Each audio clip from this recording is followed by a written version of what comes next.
Ooh, look at this one. It's about steamed hams.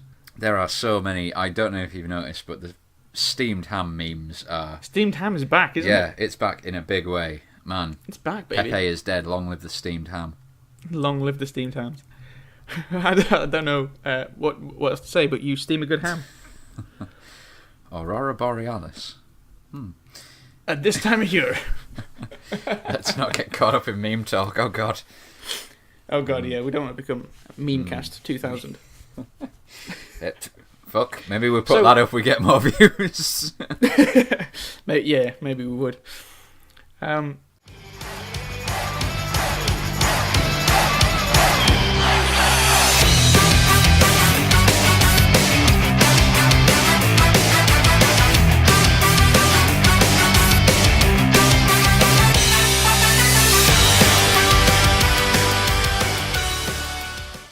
What was I going to... I just was about to say something there. And then I saw someone sent me a Facebook message and it blew my train of thought right off track again. Good Lord. God damn it, Facebook. So many trains. All these tracks. I really need to get sturdier tracks. I should just develop an internal monorail. Internal monorail. Title of our 12th album. Also, a really good song. Monorail. Monorail. Monorail. Monorail. And we're back into Meantown. Back. It is weird how The Simpsons is probably the worst it has ever been, and there seems to be kind of a rejuvenation of these earlier seasons. Well, that's it. It's people are craving the good stuff. It's harkening back to halcyon days when they were so funny. I mean, I've got the many Simpsons series on the old digital video disc. No, wait. No, digital versatile disc, isn't it? Not digital video. Digital versatile disc, Oh, yeah. I made the layman slip up. It's like I've never worked in a second-hand entertainment shop. Oh, good God. What I believe the kids are saying, noob error. Good Lord. Such a folks pass. Indeed. Come on, you had a train of thought there. Has it just completely crashed? So I've got the Simpsons on the old Dooved up to, I believe it is series 17, and I think... Oh my God, there's so much. Yeah, and that's... Oh, man, that's not even that far. I think I'm currently watching season 16, and it is very... I'd say amusing, but that might be the antithesis of what I actually think. It's... How droll. It's weird to watch them go from this really... First two seasons where the animation style is really quite mixed up. Like, there's some really alright animation, some that is really weirdly done. And the jokes are kind of hit or miss. And then series 3, really picking up. And that's where it's kind of, it's taking traction. These are some really good quality jokes. Animation, again, is not the best, but obviously for the time, really good. And then, it's kind of like maybe, let's call it Table Mountain. So it's quite a steep incline. So it's gone up very quickly, relatively, compared to its lifespan. And it's plateaued. All right. And then around, it's season 9 for me, where you've got things like the episode with Alec Baldwin and Kim Basinger, and you're like, oh, I think this is where it starts, and you just gradually see it becoming Family Guy. And you think it just kind of drops off a bit. Yeah, there is still, really, I think what most Simpsons fans now probably live for is the Treehouse of Horror episodes, because they tend to be consistently better, probably because they're 3 short stories that are self-contained, and the nature of them is that they can be throwaway. Yeah, so they're standalone stories as well. They don't have to rely on... Well, each episode is standalone anyway, isn't it, effectively, really? Yeah, but you've got like Mother Simpson in, I think it's probably series 5, where Homer's mum comes back.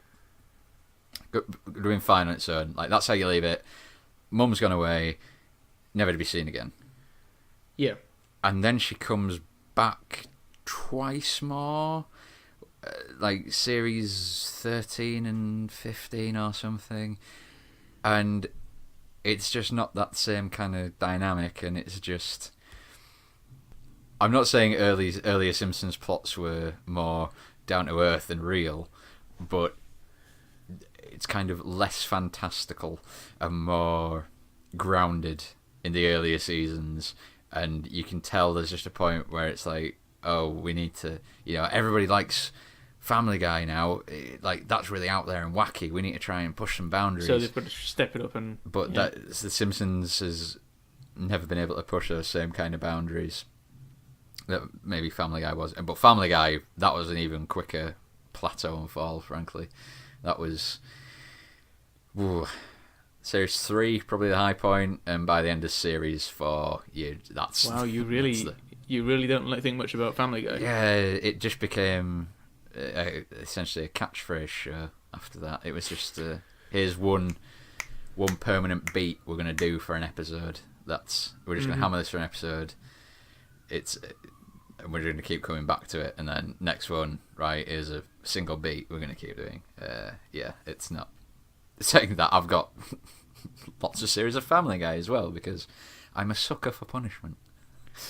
Apparently so, yeah.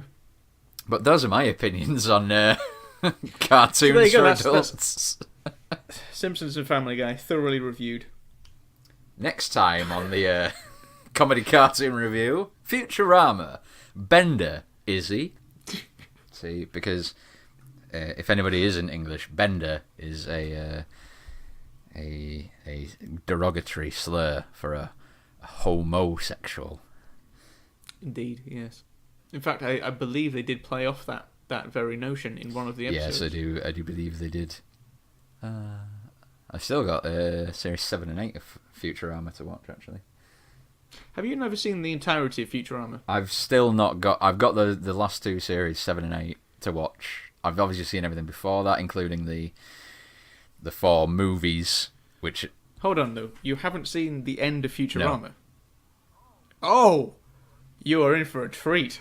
Oh! I mean, maybe spoilers. Am I right in thinking it loops back around? Yes, you are correct. And yes, spoilers, but it's one of the... It's just you know how... I think Futurama does better than the other shows we've mentioned so far. Is having a sympathetic main character.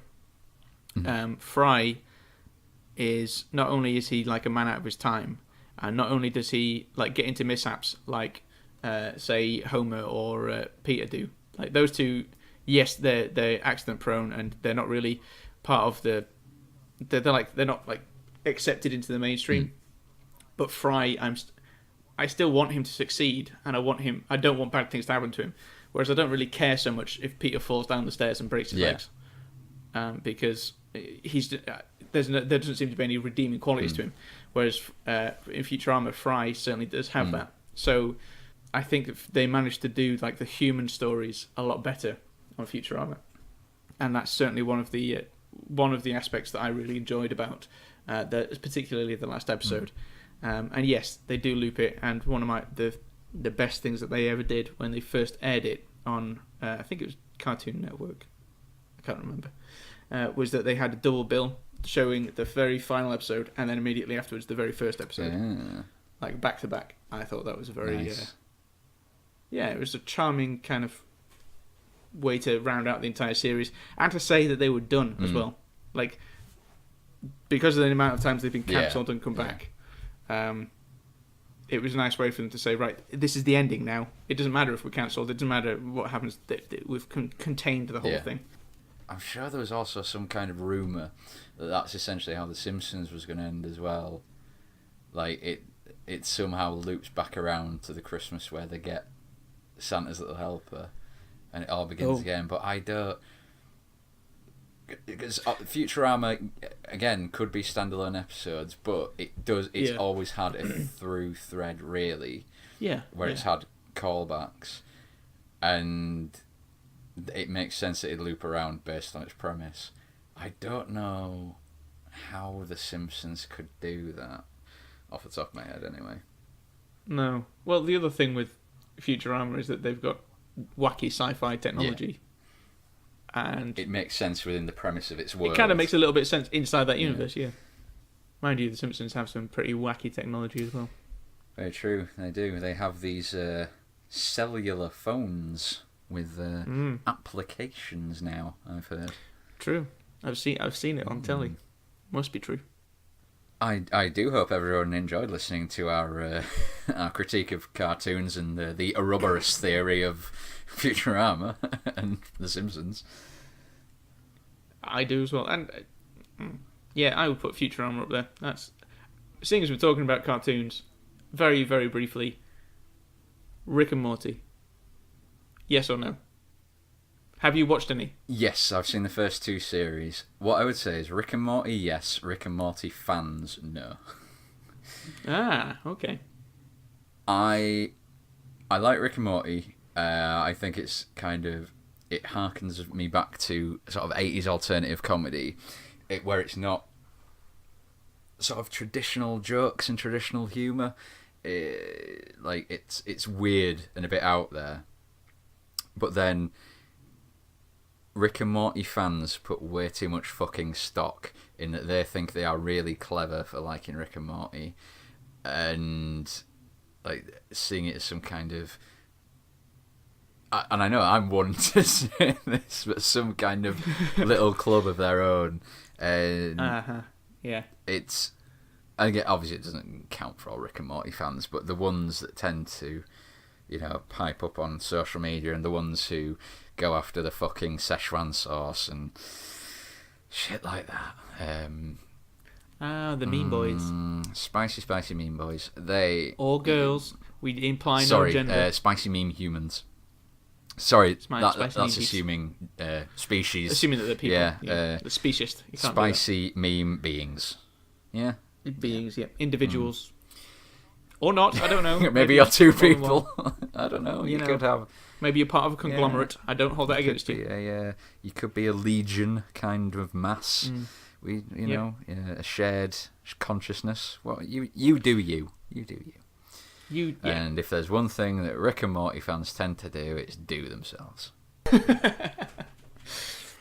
Very nice. I used to really like the Adult Swim stuff, like the Harvey Birdman and Venture Bros. Metalocalypse, like all really good like adult comedy cartoons. However, things like did you ever watch Metalocalypse at all? I haven't watched any of the Adult Swim since I think what's it called? The one about the devil trying to have an ordinary life. I want to say Grim Fandango. That's what I was thinking. Yeah. It's like Funky Dingo, something like that. Frisky Dingo. Yeah. Frisky Dingo. There you go. I watched that, and I watched what's the one about the Big Brother house, basically. Oh, fuck yeah, I know the one you mean. I used to watch that as well. Because that was hilarious. But I've not seen anything since then. But I did enjoy their stuff because it was actually funny. It was a very good little breeding ground. Yeah, I would definitely recommend... did you ever watch Robot Chicken? I've seen 1 or 2. I think I've seen 1 or 2 of their specials. Yeah. I always like Robot Chicken. It's very base humour, but damn it, I like it. And it's in bite-sized chunks. I'd definitely recommend like the Adult Swim stuff from sort of, probably 2006 to 9, 10. That was generally good stuff, and that includes stuff like Tim and Eric's awesome show, Good Job. That was obviously a non-cartoon one. That was just like a sketch show, but again, just really like insane out there humour. Well, there you go. That's our. I hope you Neanderthals tip of the eve. I hope you liked our review of stuff we watched when we were young. Now we're old men. Yeah. Old cranky old men. Damn it, cartoons are better in my day. Cartoons were way better. Back in my day, if a cartoon had a titty joke in it, you'd see the titties. When the black woman had yelled at the cat, you knew she was a black woman, damn it. I don't know why, but it is a wonderful life, damn it. Anyway, with that, it's been a weird one. It definitely meandered away from where we started. So we went down some paths, and you were worried we were going to talk about Donald Trump. Managed to skip. Oh, fuck. What have you shit, done? I fucked the name. Quick, end. Think of a pithy ending. La la la la, Neanderthals. The Neanderthals. Let's stop there.